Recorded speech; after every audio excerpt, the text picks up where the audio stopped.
Our very last one, again, is from our very special guest who's just in town this week, visiting from Tunis, Adnen Ben Hadj Yahya. He is a former Atlas Corps fellow. I know there's some Atlas Corps connections here, and really just an incredible young social entrepreneur who I admire tremendously. And what he's going to share with us tonight is basically a report out from Tunisia's presidential and parliamentary elections that have just happened, and how it fits into the bigger picture of the story of Tunisia's young democracy. So super happy to have you, Mino. I'm going to hand it off. Sure. Thank you very much. Okay, cool, let's start. Yes, democracy. What a great pleasure of being in a democracy, and also from building it from ground up. Yes, and the State Department ranked Tunisia's dictatorship from 87 or maybe before to 2010 to the revolution of 2011, the Arab Spring, as a democracy. And then it didn't. And then like we're now a new democracy or the best democracy of the Arab world. So we'll dig a little deeper into that. So first of all, where is Tunisia? So we are a small country, not very small, but yeah. We got sand dunes, we got snow in winter, we got a very, very beautiful beach that I miss. I've been here just a couple of days and I'm just gonna go through. We are in the northern part of Africa. It's in the MENA region, Middle East and North Africa, and the southern Mediterranean.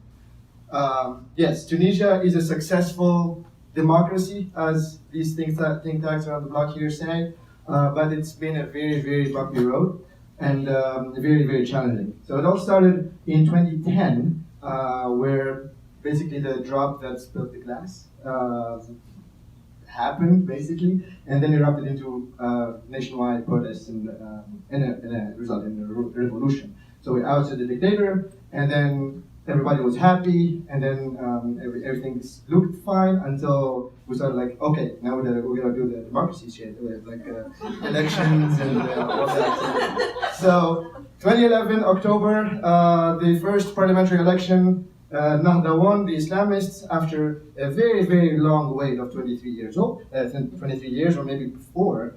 And then after that, a little instability, political, and you've heard a lot of terrorism. And this is picture, or some similar pictures of this, when Ansar al-Sharia, before declared by State Department as terrorist organization, were just a community non-profit in Tunisia. And then we had a brand new constitution, so order yours today.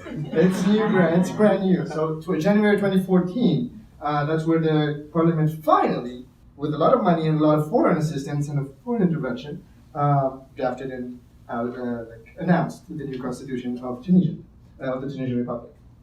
And then 2014, October, people hated the Islamists, not the party, and then voted for the secular party, the new one of Nida Tunis. And this party now is gone into rubble, basically, because of internal troubles. And then, yes, who won the presidential elections 2014? Basically, Beji Sepsi, and he's the founder of Nida Tunis. And I just put these pictures here just for your picture. Yes. Yeah, so like you can see the difference of debates. Anyways. And then 2015, the quartet won the Nobel Peace Prize.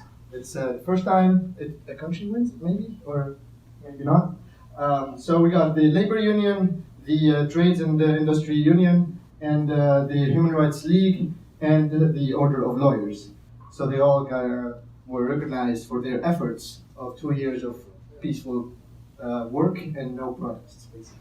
And then this is a failure on the civil society side. There was an amnesty law for corrupt officials and businessmen that was announced by the president, and then finally it was adopted in 2018, I guess. But we made the cops hate a T-shirt that is like basically mentioned him, which is I do not forget.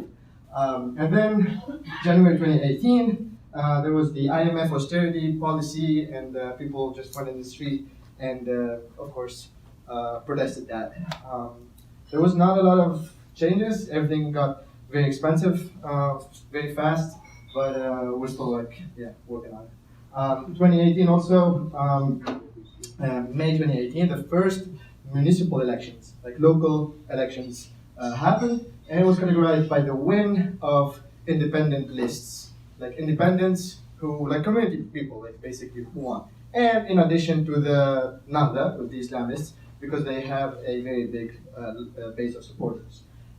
July 2019, a couple months ago, Beji Qaid Sibsi, former president of Tunisia, died, and that resulted into advancing the elections, the presidential elections of 2019 by a couple months, and resulting in a lot of shift of cards, a lot of buying the deputies, and a lot of other stuff. Yeah, so some facts of the presidential and parliamentary elections.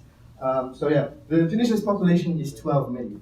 We have 7 million voters, registered voters, and actually 68% turnout, according to POMED. The final results of the presidential elections, and we had 2 rounds. The first one, 26 candidates, and then the runoffs between these two.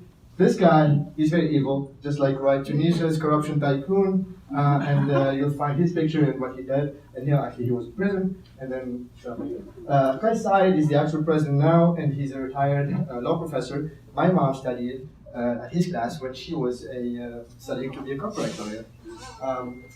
Parliamentary side, this guy, the founder of Nahda, finally steps into politics because Ben Ali died and he's ousted. Beji Qaid Sibsi died. So basically, he's the last man standing from that pre-independence movements. This one is very, very innovative. So Is Tunisia, remember this name.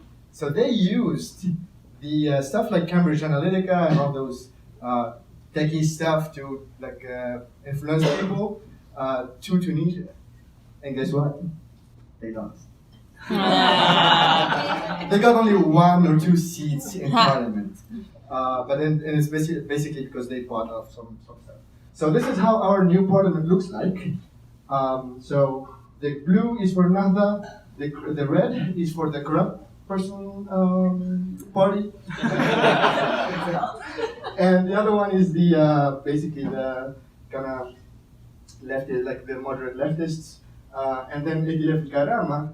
These guys are the former Nahda who did not participate as actively before, but since Nahda is passing through a hard time, they present themselves as an alternative of an Islamist, a very, very true Islamist party. Yes, finally, life continues. Yes, just as indicators of a successful democracy in the Middle East, or I don't know if the Middle East or not, but I'm talking about Tunisia from a personal perspective or elspace also perspective. It's first of all the quality of debates in the street and the reaction of people when there's like a political thing happening. So in other countries you'll start just like, okay, we don't care, but in Tunisia people actually care. And you can, if you happen to come to Tunisia, inshallah, welcome anytime. Just get into a cab and just talk politics with the taxi driver, and you'll see how the quality of debate you're going to have. Thank you.